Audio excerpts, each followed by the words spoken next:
Welcome to the Catalyst Sale Podcast. Whether you are a sales professional, not in sales, but interested in helping people solve problems, or a founder, CEO who is looking to grow your business, you'll find practical tools, stories, and experience you can apply to your role. I'm your host, Jody Mayberry, and I'm here with Mike Simmons, co-founder of Catalyst Sale. Hello, Mike. Hello, Jody. That is awesome. That's the first time that you've read the new intro. You're a professional. Well, that's the thing. Let's talk about that. The new intro. I've done the same intro for over 100 episodes, and now all of a sudden it's different. What's going on?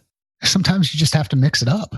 I do agree with that. Yes. So, I think just it's good to 100 was a milestone. And for those people who listen to 101 or 102, you'll hear we tried a different intro and now we're here with this one, and we'll see how this works. But it was kind of interesting. The catalyst for this was talking to someone here locally, and they had said that they had a hard time finding us. They were looking at CatalystSales.com and couldn't find any information about us, and things didn't align with what they were seeing in the podcast. And I said, it's interesting that you say that, because we've had a number of people refer to us as Catalyst Sales, and there is a company out there called Catalyst Sales. And so maybe we'll use this first part here to just clarify. If you're looking for us, you can find us at CatalystSale.com, SALE. It's even harder for it to roll off my tongue, but CatalystSale.com. And that's where you'll find us. And at Catalyst Sale is our Twitter, but it's singular. It's not plural. I'd like to say that was really by design, but through the conversation, one of the things that came up was the idea that the sale starts with one step, or starts with one sale, or starts with a first step. So it's singular. So we'll run with that and say that's why we went with sale instead of sales. Well, it's worth mentioning, because I know if you want to tell people about the podcast or tell people about the work we do, we want you to say Catalyst Sale, not Catalyst Sales. But as long as you're talking about us, we're fine with that. Yep. And keep the questions coming. I mean, the questions, the feedback, the text messages, all have been great. And I'm really thankful and really appreciative to hear how the content, whether it's guests that we've had on or stories or experience that we share, is making an impact on people and the work that they're doing, whether they're in sales or they're not in sales. Okay, I'm gonna tell you something I like about this. That when you heard that someone was looking for Catalyst Sales and not finding us, you could have easily just said, "My goodness, get with it. It's Catalyst Sale. You should know that." But instead, you took a step back and said, "Oh, okay, this could kind of be a problem." You actually put yourself in their shoes and realized how they got there, rather than just putting it on them. And that leads us to the topic I want to talk about this week. Can you guess what it is? It kind of sounds like I might be becoming a hugger. No, you're not turning into Mike Connor, but you did operate with empathy. And that's what I want to talk about, is you used empathy when somebody told you, instead of just saying, "No, you're wrong, Catalyst Sale." You put yourself in their shoes and you figured out what the problem could be. You figured out how you could help. Maybe I'm now getting ahead of the conversation, but what does empathy mean to you, Mike? Well, I think you really hit the nail on the head right there, which is putting yourself in someone else's shoes, walking the path that they're walking, trying to look at a situation, communication, look at whatever through their eyes. And, you can never really do it. I mean, you've got your own perspective. Your perspective is driven by your experiences, conscious and subconscious thoughts. Many things are out there that influence the perspective and ultimately create some of the blind spots that we've talked about in the past. But when I hear about communicating with empathy, or using empathy, or being empathetic, it's about doing what you can to put yourself in the shoes of others and understand their perspective and communicate with that intent. I think before we go any further on empathy and why it matters in sales and what the work we're doing, it's probably worth talking about sympathy as well. What is the difference between empathy and sympathy?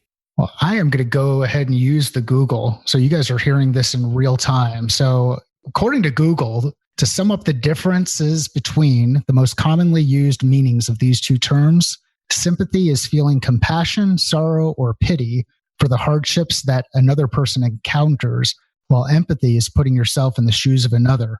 That comes from dictionary.com. So I think we nailed it on putting yourself in the shoes of others. So sympathy is more of a feeling, is the way that I interpret this. Empathy is more of a state of being. When you said you were going to turn to the Google, it reminded me of something. Have you ever watched the sitcom Corner Gas? I have not. Oh my goodness, Mike. It is my favorite TV show ever. It's from Canada, so it's not real popular in our country, but there is one older guy on the show who was using the computer and he was looking something up and he said he was downloading a Google. I hope that person had a pretty big hard drive. What you said reminded me of that. Okay, so we've covered that. Empathy versus. Okay. You got to tell me again. What's the name of the show so that I know to go check it out? Corner Gas, and the main star is the Canadian comedian Brent Butt. Awesome. Yeah, great show. So we've talked the difference between empathy and sympathy. So from here on, sympathy's out. We're just talking empathy. And the next thing I want to cover is communicating with empathy, because we've got a message we want to get out, but I think it's more effective if we can communicate that message with empathy rather than just saying the same thing the same way to everybody. So talk to me a little bit about that, communicating with empathy. Yeah, definitely. And we had Drew D'Agostino on the podcast, on one of our earlier podcasts. And Drew is the founder of Crystal Knows, one of the organizations we've worked with. And they've got a really, really cool product that's focused on DISC.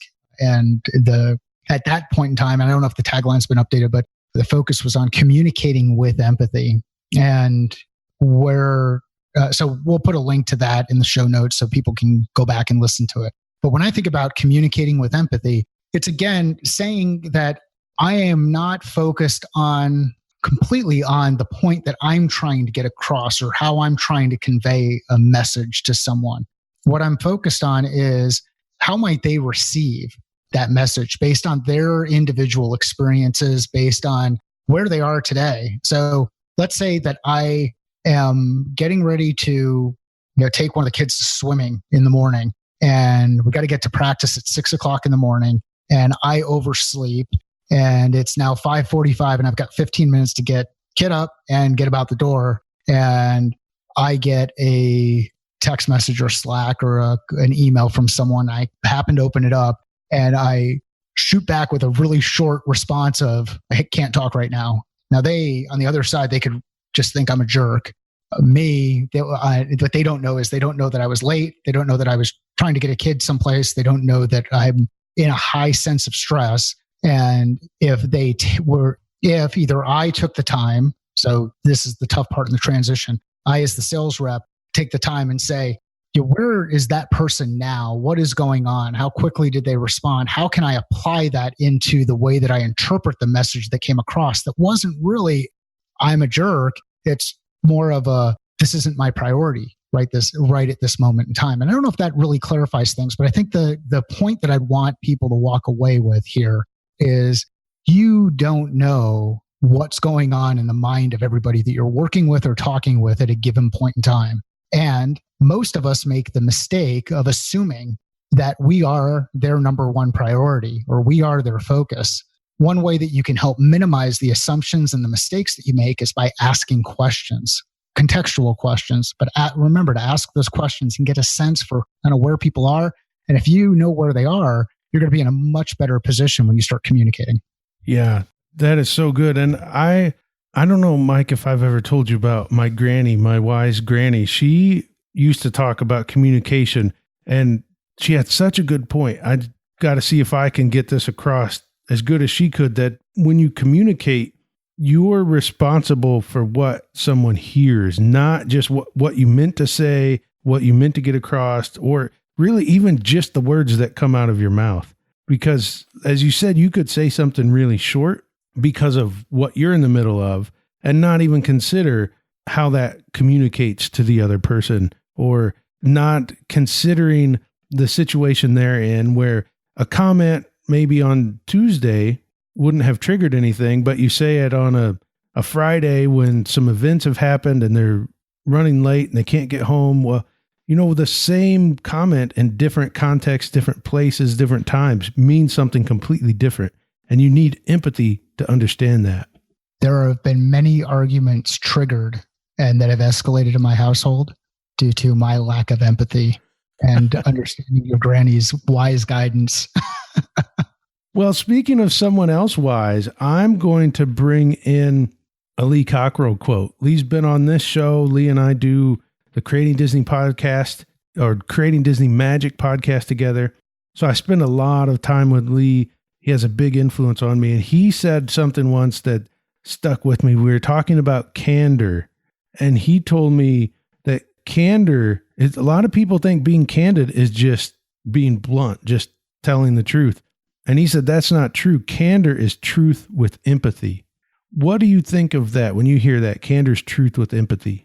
I think it demonstrates Lee's experience in working with a number of different people that come from various cultures, that have various life experience, that have various roles inside an organization. I mean, he ran Walt Disney World, right? So he had a number of different cast members who were working for him as part of this family of cast members. He had a number of different managers. He had some people who were just there as summer interns, and he had people who were there for life.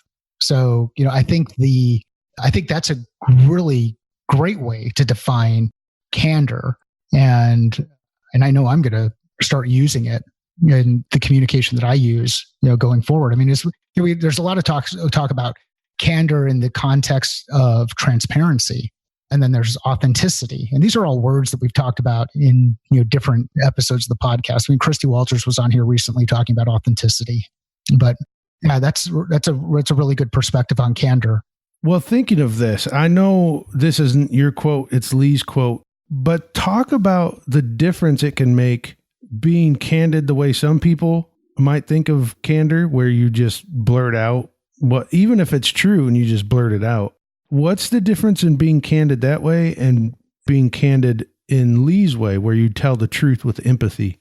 I'm going to bring your granny's quote, and I'll butcher it even though you just said it, but I'm going to bring your granny's comments in here too and say that if you want to communicate and you want to ensure that your message is heard in the way that you intended it to be heard on the other side, you should definitely be truthful. You should definitely be transparent, and you should definitely communicate based on your understanding of what is important to the person on the other side. If the person on the other side is really focused on X, let's not continue to push the agenda for Y.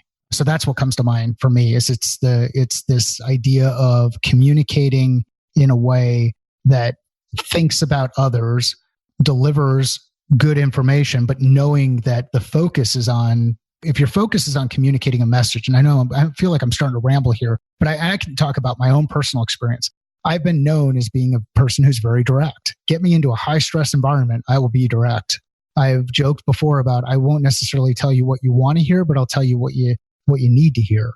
Well, that's awesome. I could be a jerk telling a bunch of people what they need to hear, but if the message is not crossing that blood-brain barrier, then we're going to be in a lot of trouble, and they're not going to actually be able to make progress. They're not going to be able to do things with the thing that I'm conveying. So empathy is a really important point. And the thing I would highlight is this is about putting people first, without getting into too many cliches, but this is about putting the person that you're communicating to first. That's such a good way to wrap that up, that thought, because people that are really direct quite often, well, that's exactly it. If you're just direct, you're not really putting the other person first. You're saying things perhaps that need to be said or you feel need to be said, but it's almost more about you when you do it that way. But when you speak truth with empathy, yes, you're getting it across to the other person, but it's something that they need to hear, and in a way they need to hear it, and it's for them. Sometimes if you just met someone at the store and they were wearing a really bad shirt, I don't know, maybe you would do this, Mike. I hope not. Just walk up and say, gosh, that shirt is horrible. it doesn't serve any purpose, right? That's not truth with empathy. But perhaps the same guy wearing the bad shirt, if he's a friend of yours, or you're about to do it, your wife could come with you and say, hey, look, you really don't want to wear that shirt out tonight. And you're doing that with empathy because you don't want the person to be embarrassed or whatever. I don't know. My wife tells me all the time not to wear a particular shirt I've put on. And she's doing it with empathy, not just, hey, that shirt's horrible.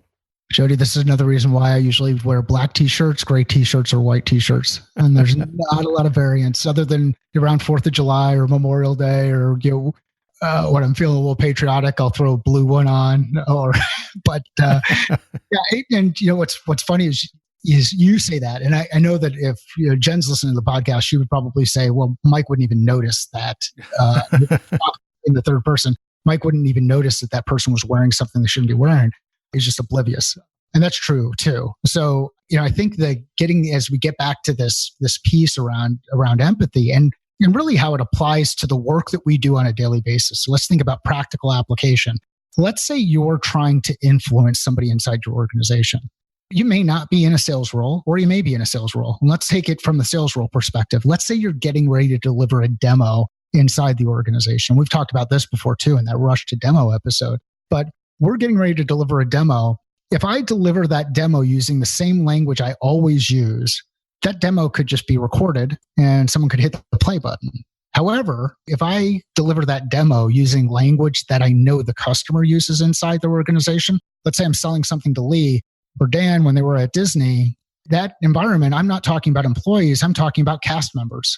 I want to use their vocabulary. I want to demonstrate that I can take some time and walk in their shoes so that I can deliver the information in context. I know that the customer is so important. That experience that the customer has is so important to them. So I can communicate in that context. So when you're getting ready to prepare for your demos, or you're getting ready to prepare for your customer interviews, or you're getting ready to prepare for that discovery call, take the time, do the research, get an understanding of who that customer is. Why do they do the thing that they do? Maybe ask them that question. Why are they inspired to continue to work in the role that they're working in? What are they struggling with? And empathize with them. Your communication, your approach, the amount that they're going to open up will increase so much if you take this approach versus just trying to force your message down their throat. And let's take it inside the organization. Let's say I'm in product and I'm trying to communicate with marketing, yet all I'm doing is talking in product jargon. How can I ever expect the team on the marketing side to really understand what we're talking about or what my intention is? Ultimately, our overall intention should be to deliver whatever it is that we're delivering to our customer base. So we should have that common ground. But if we're not using common language, if we're not communicating based on understanding of others, if we're not taking an empathetic approach the way that we communicate, we're really going to have a difficult time with communication and, in turn, influence and alignment. So we've talked about empathy here, and you've kind of gone into where I wanted to go with this next. So I may be asking you to touch on some of the same things. But if somebody's hearing us talk about empathy and not really connecting the dots, saying, well, how does this really apply to what I do? I'm going to ask you directly, how does empathy impact sales? So think about, I feel like we're doing a best of playlist here, but think about the conversation that we had with Donald Miller. And we were talking about story brand and being the guide in that hero journey that your customer is working their way through. If Obi-Wan Kenobi was not empathetic to what Luke was going through, he'd have had a really hard time guiding him through the process. So when you put that in the context of sales, I think a lot of this is realizing that whatever challenge you're trying to help your customer solve is their challenge. It is not your challenge. It is arrogant of you to think that you know all the intricate details of that challenge, unless you've done the role, unless you were a CTO or a CIO or a CISO or a VP of marketing, a VP of sales, a sales director. You carried a bag. You've done all these individual roles. If you've done all of those roles and you have the same level of experience, then you can make some assumptions that you know what their challenges are. But I would challenge you to really ask yourself, have you gone through those same exact experiences that each of your customers have gone through? And this takes work, but if you start asking more questions, if you demonstrate that level of consideration, the level of communication that will happen will be so much better. And the context that you're going to be able to deliver your solution to the customer will be so much greater. And ultimately, they will start completing that story on their end. And I am certain you will be more successful in your role. Okay, as we wind this one down, you mentioned asking more questions. So this is my last question, because I think this is a good way to wrap it and give people an action they can do. If we're concerned we haven't been practicing empathy or really haven't even thought much of it, what is a question? Can you give us just maybe even a single question we can ask ourselves to help us practice empathy better and more often? I would start with asking, do I really understand what my customer is going through right now? That's one. Another that's going to be a little bit, probably even more simple, is going in and looking at something like Crystal Knows, which focuses on DISC, and look at some of the behavioral profiles of folks. And then you can start to empathize with their perspective of how they deal with challenges in high stress environments versus low stress environments versus other scenarios. So I would give you two. One is ask yourself the question, can I really put myself in my customer's shoes? Do I really understand? Can I see the world through their lens?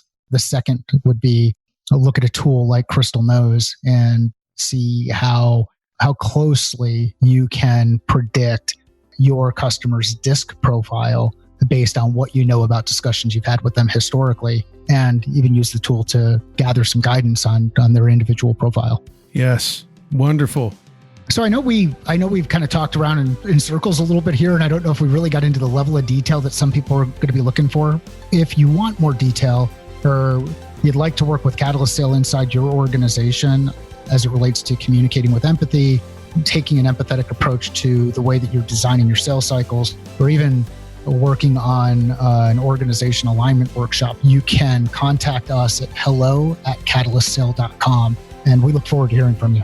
Great. Thank you so much, Mike. And thank you for listening to the Catalyst Sale Podcast.